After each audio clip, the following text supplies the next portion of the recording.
আসসালামু আলাইকুম প্রিয় দর্শক, আশা করি সকলে ভালো আছেন। বরাবরের মতো আজ আমি আপনাদের সামনে আরও একটি রেসিপি নিয়ে হাজির হয়েছি। আজ আমি আপনাদের দেখাবো বিয়ে বাড়ির বিফ রেজালা রান্না কিভাবে করতে হয় সেটা। ভিডিওটি ভালো লাগলে অবশ্যই লাইক কমেন্টস করবেন। আমার চ্যানেলে যারা নতুন অবশ্যই চ্যানেলটিকে সাবস্ক্রাইব করে রাখবেন, আর যারা পেজ থেকে দেখছেন তারা অবশ্যই লাইক কমেন্টস করে পেজটিকে ফলো দিয়ে রাখবেন। তো চলুন দেখে নেওয়া যাক কিভাবে আমি বিয়ে বাড়ির বিফ রেজালা রান্না করব। তো তার জন্য আমি একটি কড়াইতে পরিমাণ মতো তেল নিয়ে নিচ্ছি। তারপর তেলের মধ্যে দিয়ে দিচ্ছি তেজপাতা, দিয়েছি গোটা 5টা এলাচ, দিয়ে দিচ্ছি 4 থেকে 5 টুকরার মতো দারুচিনি, দিয়ে দিচ্ছি 5টি লবঙ্গ। এবার এগুলো নেড়েচেড়ে একটু ভেজে নিব।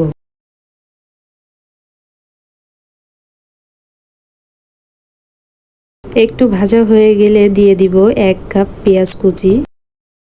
এবার পেঁয়াজটা খুব ভালো মতো নেড়েচেড়ে হালকা ব্রাউন কালার করে ভেজে নিব। পেঁয়াজটা খুব বেশি ভাজার দরকার নেই, বেশি ভাজলে রেজালাটা ডার্ক হয়ে যেতে পারে, তার জন্য হালকা ব্রাউন কালার করে ভেজে নিতে হবে।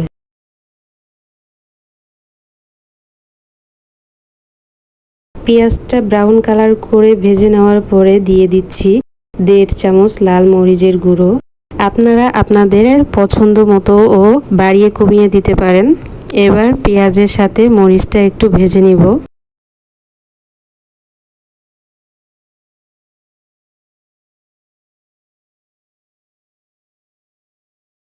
তারপর দিয়ে দিচ্ছি 2 চামচ রসুন বাটা,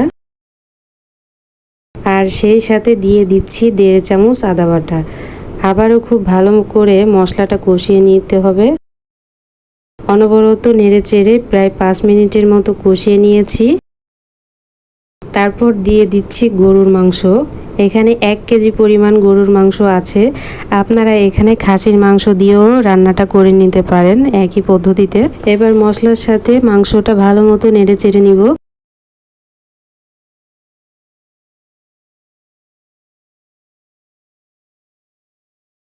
তারপর দিয়ে দিব স্বাদ মতো লবণ দিয়ে আবারও ভালো মতো নেড়েচেড়ে নিব।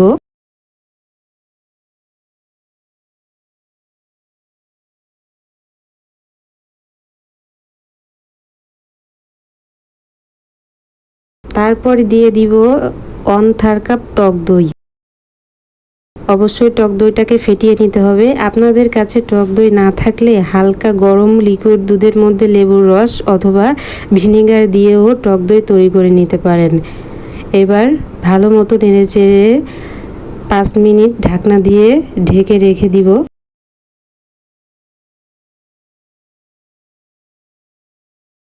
5 মিনিট পরে দেখবেন মাংস থেকে কিছুটা পানি ছেড়ে দিয়েছে। চেষ্টা করবেন একই পানিতেই যেন মাংসটা সিদ্ধ হয়ে যায়। তারপর দিয়ে দিচ্ছি 1.5 চামচ সাদা গোলমরিচ গুঁড়ো, দিয়ে দিচ্ছি 3 চামচ টমেটো সস, দিয়ে দিচ্ছি 1 চামচ কাঠবাদাম বাটা, দিয়ে দিচ্ছি কিছু কিশমিশ।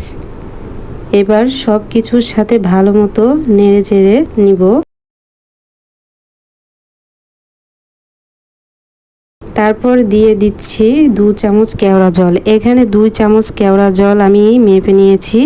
আর কেওড়া জল দিলে বিয়ে বাড়ির স্বাদটা পাবেন। আপনার কাছে মনে হবে আপনি বিয়ে বাড়িতে আছেন, এমন একটা সুগন্ধ পাবেন।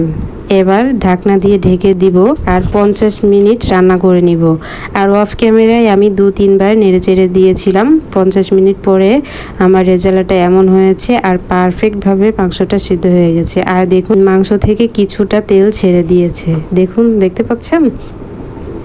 এবার দিয়ে দিচ্ছি বড় কাপের 1 কাপ দুধ। এখানে আমি দুধটাকে হালকা গরম দুধ দিয়ে দিচ্ছি, আগে থেকেই জাল করে রেখেছিলাম। আর দিয়ে দিচ্ছি কিছু কাঁচামরিচ, আর মরিচের পিছনের অংশটা একটু ভেঙে দিচ্ছি, তাতে মরিচের ফ্লেভারটা বের হবে কিন্তু ঝাল বের হবে না। এবার একটু নেড়েচেড়ে ঢাকনা দিয়ে ঢেকে দিব 5 মিনিটের জন্য। 5 মিনিট পরে আপনাদের দেখাচ্ছি রেজালার গ্রেভিটা কেমন হয়েছে। দেখুন, দেখতে পাচ্ছেন গ্রেভিটা ঠিক এমন হবে।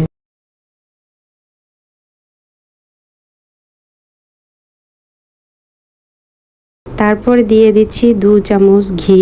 ঘি দিয়ে আরও 5 মিনিটের জন্য ঢাকনা দিয়ে ঢেকে দিব। তারপর আপনাদের পরিবেশন করে দেখাচ্ছি আমার রেজালাটা ঠিক কেমন হয়েছে।